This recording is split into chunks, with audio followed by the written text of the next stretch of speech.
بسم اللہ الرحمن الرحیم۔ محترم ناظرین کرام، آج کی نشست میں ہم بات کریں گے قرآن کریم کے حفظ کے متعلق۔ اگر آپ قرآن کریم حفظ کر رہے ہیں یا آپ کی اولاد میں کوئی قرآن کریم حفظ کر رہا ہے تو آج کی یہ نشست آپ کے لیے بڑی اہم ہے۔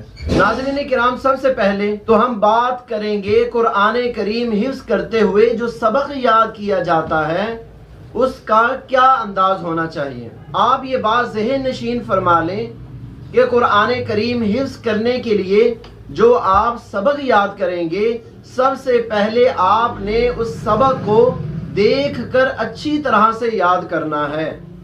دیکھ کر اس طرح سے یاد کریں کہ سبق کے اندر کوئی غلطی، کوئی اٹکن نہ آئے۔ وہ سبق دیکھ کر آپ کو اس طرح سے یاد ہو جائے جس طرح سے آپ کو سورۃ الفاتحہ یاد ہے۔ جب دیکھ کر اس طرح سے آپ کو سبق یاد ہو جائے گا تو پھر آپ کے لیے سبق یاد کرنا زبانی بہت آسان ہوگا۔ کیوں کہ جب دیکھ کر آپ نے بار بار پڑھا تو وہ دیکھ کر پڑھنے کی وجہ سے آپ کے ذہن میں وہ سبق نقش ہو گیا۔ آپ کو پتہ چل گیا کہ آج کا آپ کا سبق کس آیت مبارکہ سے شروع ہوتا ہے اور کہاں پر ختم ہوتا ہے، کون سا لفظ اور کون سی آیت کس جگہ پر ہے، یہ آپ کے ذہن میں کچھ نہ کچھ نقش ہو گیا۔ اب جب زبانی یاد کریں گے تو وہ آپ کے لیے یاد کرنا انتہائی آسان ہوگا۔ اگر آپ نے صرف ناظرہ ایک مرتبہ پڑھ لیا اور آپ نے سمجھ لیا کہ مجھے پڑھنا آ گیا، اس کو اچھی طرح یاد نہیں کیا، ناظرہ قرآن کریم بار بار نہیں پڑھا سبق یاد کرنے کے لیے، تو پھر سبق زبانی یاد کرنا تھوڑا مشکل ہو جاتا ہے، وقت زیادہ لگتا ہے۔ یہ تو بات ہوئی سبق کے یاد کرنے کے حوالے سے۔ اب ہم بات کرتے ہیں کہ جو حفاظ کرام قرآن کریم بھول جاتے ہیں وہ کیوں بھولتے ہیں؟ آخر کوئی وجہ تو ہوگی کہ بہت سے لوگ ایسے ہیں جنہوں نے قرآن کریم حفظ کیا تھا لیکن آج قرآن کریم انہیں یاد نہیں ہے، تو آخر وجہ کیا ہے؟ تو ناظرین کرام، ایک بات آپ ذہن نشین فرما لیں کہ قرآن کریم کو یاد کرنے کے لیے بار بار قرآن کریم کو دیکھ کر پڑھنا پڑتا ہے تو پھر قرآن کریم یاد ہو جاتا ہے۔ جو شخص قرآن کریم کو دیکھ کر پڑھنا بھی چھوڑ دے وہ قرآن کریم بھول جاتا ہے، اس کو قرآن کریم یاد نہیں رہتا۔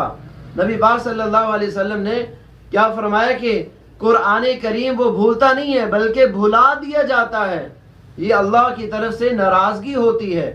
تو جب حفاظ کرام قرآن کریم کو دیکھ کر بھی نہیں پڑھتے تو پھر وہ قرآن کریم بھول جاتے ہیں۔ یہاں پر میں آپ کو جو لوگ قرآن کریم حفظ کر کے بھول چکے ہیں ان کے لیے بڑا اہم نسخہ دے رہا ہوں۔ بزرگوں کا ایک بڑا اہم نسخہ ہے ان لوگوں کا جنہوں نے اپنی زندگیاں کھپا دی قرآن کریم پڑھاتے ہوئے۔ جو لوگ قرآن کریم حفظ کر رہے تھے یا کر لیا تھا یا کچھ پارے کیے تھے، اب وہ بھول چکے ہیں، اب ان کی خدمت میں گزارش ہے کہ وہ قرآن کریم ناظرہ دیکھ کر پڑھنا شروع کر دیں۔ یہ نہیں کہ پہلے دن پورا پارہ پڑھ لیں بلکہ ایک پاؤ قرآن کریم سے شروع کریں، کچھ دنوں کے بعد پاؤ قرآن کریم کو آدھے پارے پہ لے جائیں، پھر 3 پاؤ پہ لے جائیں، پھر 1 پارے پہ لے جائیں۔ ایک پارہ روزانہ قرآن کریم کا پڑھیں، اسی قرآن کریم سے جس قرآن سے آپ نے حفظ کیا تھا۔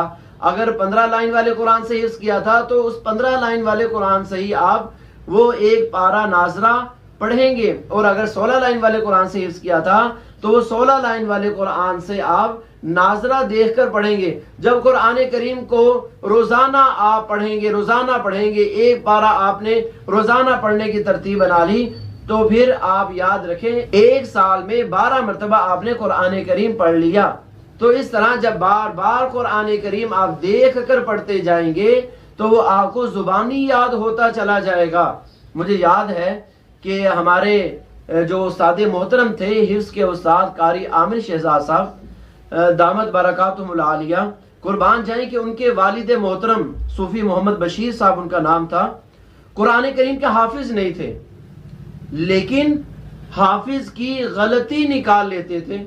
آپ بھی حیران ہوں گے اس بات پہ کہ حافظ نہیں ہے لیکن حافظ کی غلطی نکال رہے ہیں، تو یہ اس وقت ہوتا ہے جب قرآن کریم کے ساتھ شغف ہو جائے، جب قرآن کریم کے ساتھ آپ کو لگاؤ ہو جائے، قرآن کریم پڑھتے ہوئے جب آپ کو مزہ آنے لگے تو ان حفاظ کرام سے گزارش ہے جو قرآن کریم کو حفظ کر کے بھول چکے ہیں کہ وہ قرآن کریم کو ناظرہ پڑھنا شروع کر دیں. خدا را ایسا نہ ہو کہ اسی حالت میں موت آ جائے، اللہ کی ناراضگی ہو، تو پھر روز قیامت کیا حشر ہوگا.